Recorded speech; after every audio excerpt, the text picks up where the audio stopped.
Les Banshees sont des créatures surnaturelles issues de la mythologie irlandaise. Ce sont des esprits craints et vénérés depuis des siècles par les habitants de l'Irlande. Elles sont considérées comme des présages de mort imminente. On dit que chaque famille irlandaise a sa propre Banshee. Leur nom vient du terme irlandais Banshide, qui signifie femme fée. Ce seraient des fantômes de jeunes filles qui ont subi des morts brutales. La légende veut que lorsque la mort d'une personne approche, la Banshee se manifeste par des gémissements et des cris stridents, annonçant ainsi la venue de la grande faucheuse. Il est dit que ces cris sinistres, également appelés Cawin, signifiant enthousiasme, peuvent être entendus par les membres de la famille de la personne qui doit bientôt mourir. Les Banshees sont ainsi considérés comme un avertissement divin, une entité qui annonce la mort imminente d'un proche. Leurs cris perçants qui résonnent dans les oreilles des malheureux qui ont l'occasion de l'entendre peuvent être comparés à des cris de douleur ou de chagrin, qui laissent souvent une impression durable de terreur et de mystère chez ceux qui l'ont entendu. Certains disent même que ces cris peuvent fendre les tympans et faire trembler le sol sous leurs pieds. Mais contrairement à la croyance populaire, et malgré la crainte qu'elles inspirent, il est important de noter que les Banshees ne sont pas responsables de la mort de ceux qu'elles préviennent. Leur rôle est simplement de prédire la mort. Les Banshees peuvent annoncer la mort en gémissant de plus en plus fort pendant plusieurs jours, créant ainsi une atmosphère sinistre et effrayante. Ces cris perçants peuvent parfois être entendus à plusieurs kilomètres à la ronde. Les Banshees sont souvent décrites comme de vieilles femmes laides et maigres, aux cheveux gris et emmêlés, et au visage effrayant, ayant des dents pourries et des ongles longs. Elles ont des yeux profonds et noirs qui peuvent parfois être rouges ou lumineux. Les yeux de la Banshee semblent regarder droit dans l'âme de ceux qui la croisent, remplissant leur esprit de terreur et de désespoir. En général, les Banshees sont représentés comme des entités solitaires, vêtues de vêtements sales et déchirés. Cette apparence délabrée ajoute à sa nature effrayante. Sa voix est décrite comme étant forte et stridente, capable de faire trembler les os et de glacer le sang. Néanmoins, dans certaines versions de la légende, la Banshee peut prendre l'apparence d'une jeune et belle femme enchanteresse, vêtue d'une robe blanche ou d'une robe verte, et peut parfois être vue en train de se peigner les cheveux avec un peigne en argent. Mais même alors, elle a souvent un air mélancolique et une aura de tristesse, chantant une chanson douloureuse et obsédante, remplie d'inquiétude et d'amour. Cette chanson peut être entendue quelques jours avant le décès d'un membre de la famille, et dans la plupart des cas, elle ne peut être entendue que par la personne à qui elle est destinée.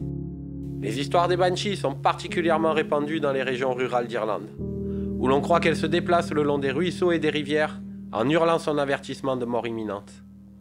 Les paysages sauvages et mystérieux de ce pays semblent être le terrain de jeu privilégié de cette créature surnaturelle.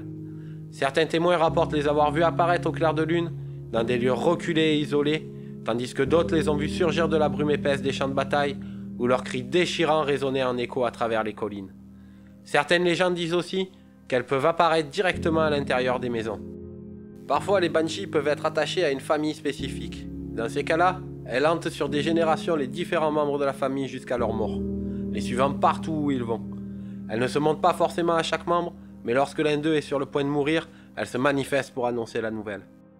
La légende de la famille O'Brien et de leur hantise par une Banshee est l'un des contes les plus célèbres d'Irlande. Selon la légende, la Banshee nommée Aibil est attachée à la famille O'Brien qui gouvernait le royaume irlandais du Munster.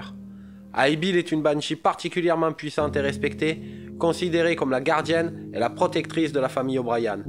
Elle était capable de contrôler plus de 25 autres Banshees qui travaillaient à son service. Lorsque la mort frappait un membre de la famille O'Brien, Aibil se manifestait sous la forme d'une belle jeune femme vêtue de blanc, aux longs cheveux dorés. Elle apparaissait souvent près de la rivière Flesk, dans le comté de Kerry. Les membres de la famille O'Brien savaient que la présence d'Aibil était un présage de mort, mais ils la respectaient et la craignaient en même temps. Selon la légende, Aibil avertissait les membres de la famille de leur mort imminente, mais aussi leur offrait une protection surnaturelle dans leur vie quotidienne. La légende de la famille O'Brien et d'Aibil la Banshee est particulièrement significative car elle montre comment une Banshee peut être à la fois vue comme un présage de mort et un protecteur pour une famille. En l'an 1014, les Vikings envahirent l'Irlande. Le roi Buru O'Brien les affronta lors de la bataille de Clontarf le vendredi 23 avril 1014. La bataille de Clontarf a été un événement majeur dans l'histoire de l'Irlande, marqué par une série d'actes de courage et de détermination, qui ont finalement permis de vaincre les envahisseurs vikings. La légende raconte que la nuit avant la bataille, la Banshee Aibil est apparue à O'Brien, le roi du Munster et le chef de l'armée irlandaise, pour lui prédire la victoire mais aussi sa propre mort. Durant la bataille, les cris perçants de la Banshee se mélangeaient au son de la guerre, ajoutant une aura de mystère et de terreur à l'affrontement. Bien que les forces irlandaises aient finalement triomphé, la victoire est intervenue au prix de la vie du roi O'Brien, qui a été tué au combat sur le champ de bataille. Il est dit aujourd'hui encore qu'Aibil et les O'Brien ont des liens extrêmement forts et que High Bill fait en quelque sorte partie de la famille.